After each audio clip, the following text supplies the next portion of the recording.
nós. Proclamação do Evangelho de Jesus Cristo segundo João. Glória a vós, Senhor.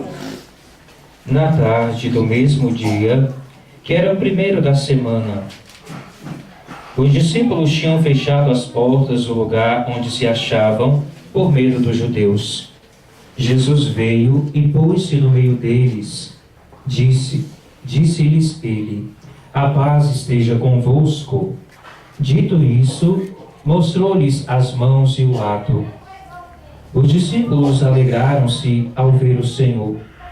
Disse-lhes outra vez: a paz esteja convosco. Como o Pai me enviou, assim também eu vos envio a vós. Depois dessas palavras, soprou sobre eles, dizendo-lhes: recebei o Espírito Santo. Aqueles a quem perdoardes os pecados lhes serão perdoados. Aqueles a quem os retiverdes lhes serão retidos. Palavra da salvação. Glória a vós, Senhor. Amados irmãos e irmãs, então, nesta palavra nós temos uma das manifestações de Jesus ressuscitado para a comunidade apostólica. E a palavra nos coloca que eles se encontravam no lugar a portas trancadas, ou seja, eles estavam com medo, de fato, de assumirem a missão que o Senhor lhes tinha confiado. Estava faltando algo na vida deles. E Jesus veio trazer justamente este algo que estava faltando. Na verdade, Jesus aqui, ele traz algumas graças, alguns dons para a comunidade dos apóstolos, para eles se disporem para a missão. Jesus se coloca no meio deles, e o primeiro dom que Cristo ressuscitado transmite é o dom da paz. O Senhor diz: a paz esteja convosco. E depois Jesus repete novamente: a paz esteja convosco. Eles precisavam então da paz. Assim como nós precisamos da paz.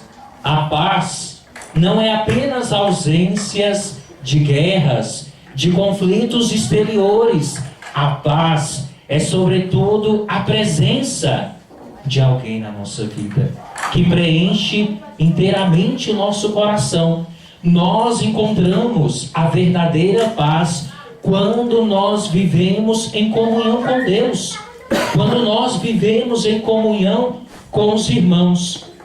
Os judeus, eles se cumprimentam uns aos outros com a palavra shalom, que na língua portuguesa nós traduzimos para paz.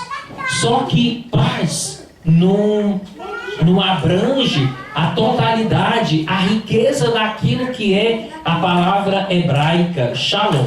Quando um judeu deseja para o outro este shalom, ele está desejando toda a sorte de bens materiais e espirituais, ou seja, a plenitude da paz. Que quem traz para nós? O Cristo. Ele é o príncipe da paz. Santo Agostinho, ele diz que a paz é a tranquilidade na ordem. Então, para haver paz na nossa vida, tem que ter ordem. Para ter paz dentro da nossa casa, dentro do nosso grupo de oração, precisa existir ordem. E é o próprio Espírito Santo que vai nos dando esta paz, que nós sabemos que é um dos frutos do nosso relacionamento com Deus, é um dos frutos da vida no Espírito. E este dom da paz, ele se manifesta no nosso relacionamento com Deus, no nosso relacionamento com os irmãos e no nosso relacionamento com a criação, que também é dom de Deus. O homem que tem a paz, a mulher que tem a paz, irá se relacionar bem com Deus, com os irmãos e com a criação.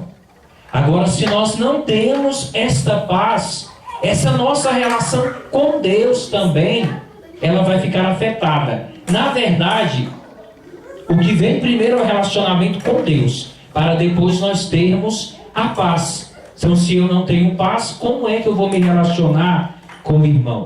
Como é que eu vou me relacionar com a criação?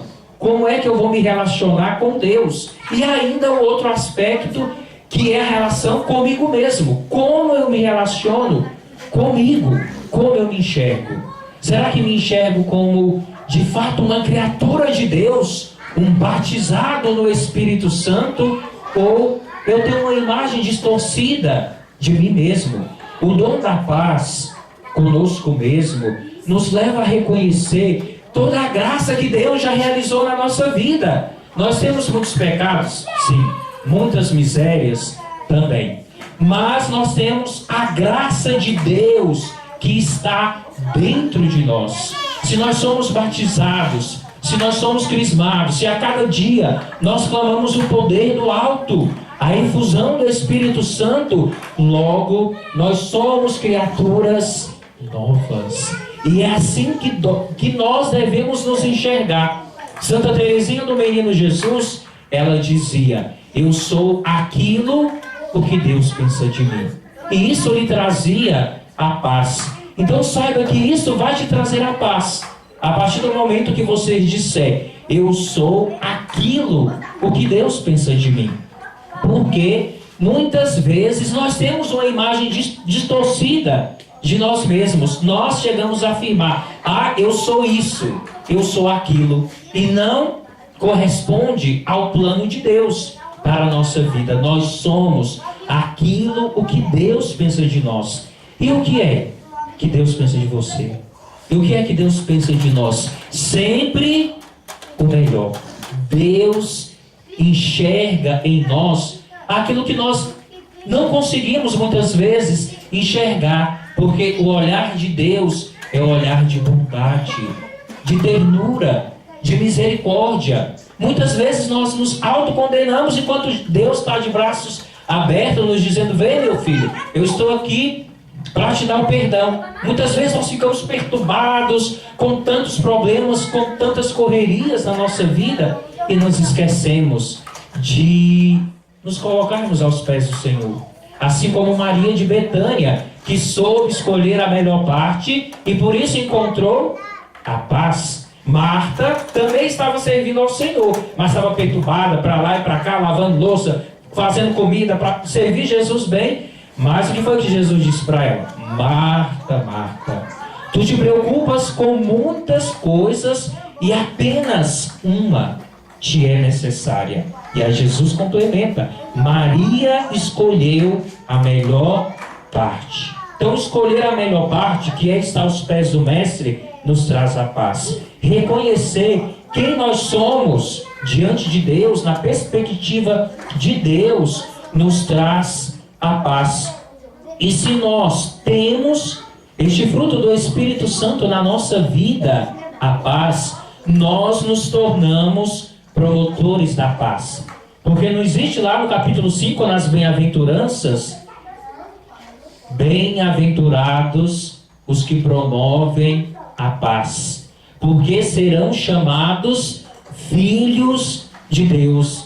Vamos dizer isso juntos? Bem-aventurados os que promovem a paz, porque serão chamados filhos de Deus. O dom da paz corresponde ao dom da filiação divina que o batismo nos concede. Pelo batismo, nós nos tornamos filhos de Deus, templos do Espírito Santo, recebemos os dons, os carismas, os frutos do Espírito, para que através da nossa vida nós manifestemos que amamos a Deus, que o servimos e que Ele sempre ocupa o primeiro lugar na nossa vida. Então este é um dos dons que o Cristo ressuscitado concede para os discípulos, o dom da paz. Depois, os discípulos se alegraram ao verem o Senhor. Ora, eles estavam tristes. Muitos deles ainda não tinham compreendido todo o mistério da salvação, e muitos como que se esqueceram das profecias que Cristo anunciava que ressuscitaria. Esses discípulos estavam tristes, os discípulos de Emaús também. Se lembram daquela cena do Evangelho? Lucas, no capítulo 24, os discípulos indo tristes, cabisbaixos para Emaús, e o Senhor se apresenta diante deles perguntando: qual o motivo da tristeza? E eles responderam: por acaso você é o único forasteiro em Jerusalém que não sabe o que aconteceu? E aí Jesus foi fazendo toda uma catequese com eles, partindo da palavra do Senhor. O coração deles se aquecia quando eles ouviam a palavra do Senhor. E depois, chegando já em Emaús, o Senhor parte o pão e eles reconhecem a presença de Jesus a partir do pão. Cheios de alegria, eles voltaram para Jerusalém para dizer: nós vimos o Senhor. O que aquelas mulheres disseram é verdade. Ele também apareceu para nós. Então, essa experiência com Jesus, com o Espírito Santo, traz também para nós o fruto da alegria. Sabe qual é o fundamento da nossa alegria?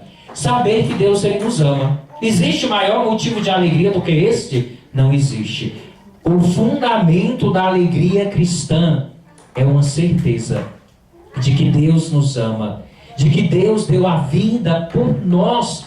Então, por isso que nós afirmamos que Ele é o motivo da nossa alegria. A alegria cristã não é sinônimo de não ter problemas, de não ter dificuldades. A alegria cristã nos leva a viver esta graça no meio da dor, viver a alegria no meio da provação.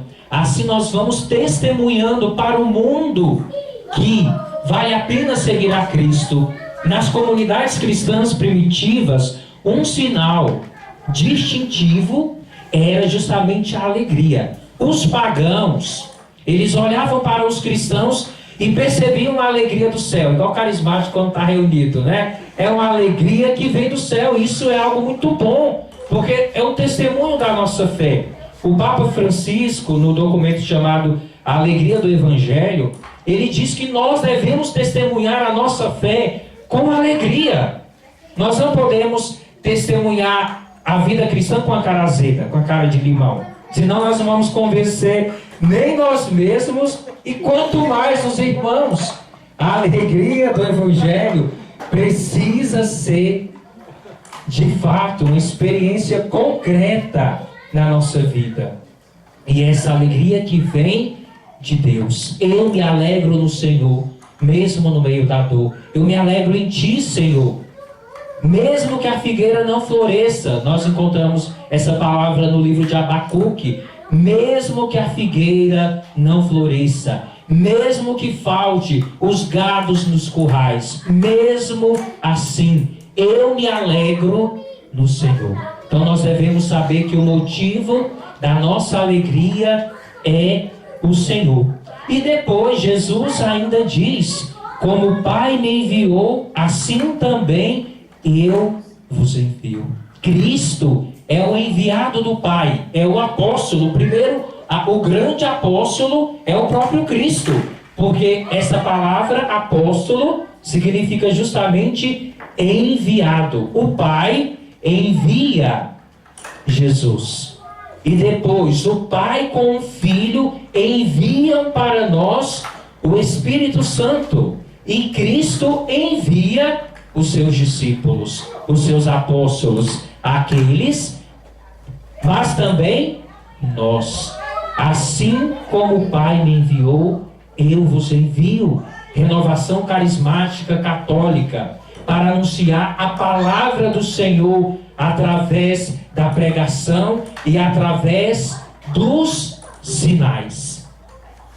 Aí na comunidade dos apóstolos era muito comum. Eles pregavam a palavra e os sinais aconteciam. A graça de Deus era ratificada, acompanhava a pregação e era, na verdade, uma confirmação do poder da palavra do Senhor. Então, que cada vez mais nós nos abramos para essa realidade, porque é vontade de Deus. E hoje, mais do que nunca, nós precisamos evangelizar com poder, evangelizar com a unção, a ação do Espírito Santo, porque através dos carismas o Espírito atinge o homem e a mulher de hoje, marcado pelo individualismo, marcado por tantas propostas de felicidades mundanas. Então nós, meus irmãos e irmãs, devemos cada vez mais nos reabastecer desta graça e de forma ousada anunciarmos para o mundo que Jesus é o Senhor. Somente Ele é capaz de trazer para o nosso coração a resposta das nossas dúvidas,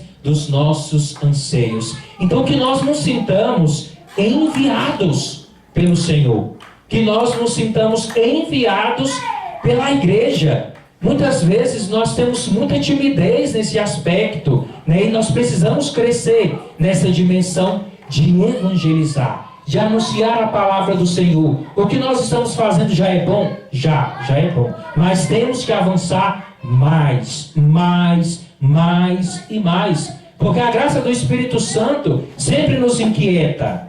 Ele não nos deixa ficar parados. Ele sempre nos impulsiona para nós avançarmos. Tem um ditado que nós podemos aplicar para a vida espiritual, que diz: aquele que não progride, regride. Então, se nós não estamos avançando na dimensão da evangelização, nós estamos regredindo. E Deus não quer que nós regressamos, né?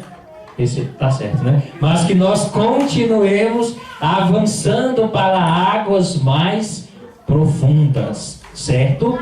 E ainda o Senhor diz: recebei o Espírito Santo. Acontece aqui também um Pentecostes. E depois, aqueles a quem perdoardes os pecados, lhes serão perdoados. Aqueles a quem os retiverdes, lhes serão retidos. Então acontece aí, novamente, nesta comunidade que está reunida, na comunidade dos apóstolos, junto com Nossa Senhora, a graça de Pentecostes.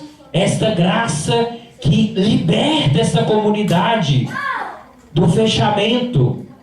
E a partir deste momento essa comunidade se abre, sai para o mundo anunciando as maravilhas que eles receberam. O Espírito Santo, Ele quer agir em nós cada vez mais. Em uma das comunidades que Paulo foi evangelizar, ele percebeu que os cristãos já estavam batizados. E aí ele perguntou: vocês receberam o Espírito Santo no dia do batismo? Aí eles disseram: nós nem sequer ouvimos falar que existe o Espírito Santo. E aí ele falou: mas qual foi o batismo que vocês receberam? Aí eles disseram: o batismo de João. E aí São Paulo explica: o batismo de João era um rito penitencial que preparava as pessoas para receber um verdadeiro batismo, o batismo no Espírito Santo. Nós muitas vezes vivemos como esses cristãos, talvez, achando que o Espírito Santo está longe de nós. Não pode ser assim. Cada dia nós temos que ter essa intimidade com o Espírito Santo. Ele se derrama sobre aqueles que pedem a sua graça. O Pentecostes aconteceu há mais de 2000 anos atrás, sim, mas o Pentecostes não é obra do passado. O Pentecostes pode acontecer todos os dias. E Deus quer que este Pentecostes aconteça todos os dias na nossa vida. Homens e mulheres batizados no Espírito Santo, que tenham a coragem de sair evangelizando, mesmo com as nossas dificuldades, mesmo com os nossos pecados. É o Espírito quem nos capacita. E durante a oração eu ia sentindo também um pouco dessa emoção, que muitas vezes nós sentimos esse sentimento de incapacidade. Nós chegamos até a afirmar: mas eu não vou rezar por ninguém não, porque eu é que estou precisando. Hoje eu não vou pregar, hoje eu não vou interceder, hoje eu não vou fazer isso, hoje eu não vou fazer aquilo, porque eu não estou preparado. Sabe quando é que a gente vai estar preparado? Só no dia que a gente estiver diante de Jesus no céu. Enquanto nós estivermos aqui, nós não vamos estar preparados totalmente. É claro que temos que ter a disposição para conhecer cada vez mais a palavra do Senhor, a doutrina da igreja, os carismas do Espírito Santo, para que assim eles se manifestem em profusão na nossa vida. Mas nós temos que aprender a dar da nossa pobreza. A palavra diz: há mais alegria em dar do que receber. Mesmo machucados, marcados, nós devemos nos colocar em atitude de serviço, porque quantas pessoas não foram curadas quando elas saíram da realidade delas de sofrimento e foram ao encontro do outro? Deus curou a pessoa pela qual ela rezou, que estava sofrendo, e ela também recebeu a cura, recebeu a libertação, porque não se fechou, não ficou parado nessas barreiras humanas, teve a coragem de ir além. Então que nós tenhamos esta capacidade. Bem-vinda, Ritinha. Que nós tenhamos esta coragem e não ficarmos com esse sentimento de autodestruição, de pessimismo, de dizer: eu não dou conta.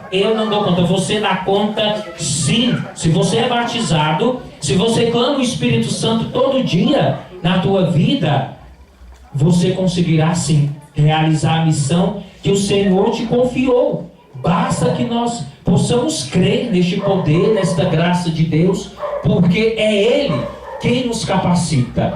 Então, que nós possamos pedir esses dons do Espírito Santo na nossa vida: o dom do perdão, o dom da paz, da alegria e o dom do Espírito, porque é Ele que traz todas essas outras realidades, a reconciliação, o perdão. É Ele que traz a paz, a verdadeira paz para os nossos corações. É Ele que traz a verdadeira alegria que o mundo não pode dar. Amém? Amém. Então vamos pedir agora, rezamos, pregamos e agora vamos rezar para que essas graças, para que a maior graça, que é o próprio Espírito, se derrame sobre nossas vidas. É isso que nós pedimos, é isso que nós desejamos. O fogo, é verdade, o fogo do céu sobre nós, o batismo do Espírito Santo. Então, desde já, vá se entregando nas mãos do Espírito Santo, vá pedindo com as tuas palavras. Vamos erguer agora um grande clamor, pedindo que o Espírito Santo ele se manifeste em nossas vidas, porque nós cremos, ó Espírito de Deus, no teu poder. Nós cremos que o Senhor já está fazendo deste lugar a sala do cenáculo, onde aconteceu o Pentecostes pela primeira vez. Hoje este Pentecostes, Senhor, acontecerá no nosso meio, porque nós cremos no poder da tua palavra. Nós cremos, ó Espírito Santo de Deus, que quando nós pregamos, o Senhor age no nosso meio. Vem, Espírito Santo de Deus, com teu poder. Vem, Espírito Santo de Deus, com a tua unção sobre cada filho, sobre cada filha que aqui está. Vem, Espírito Santo de Deus, trazendo para o nosso coração a paz. Vem, Espírito Santo, trazendo para o nosso coração a alegria. Vem, Espírito Santo, trazendo para o nosso coração o perdão, a reconciliação. Vem, promessa do Pai. Vem, sopro de vida. Vem, sopro de amor. Vem sobre nós, ó Espírito Santo de Deus. Vem, Paráclito. Vem, Consolador. Vem, Espírito Santo de Deus. Shiri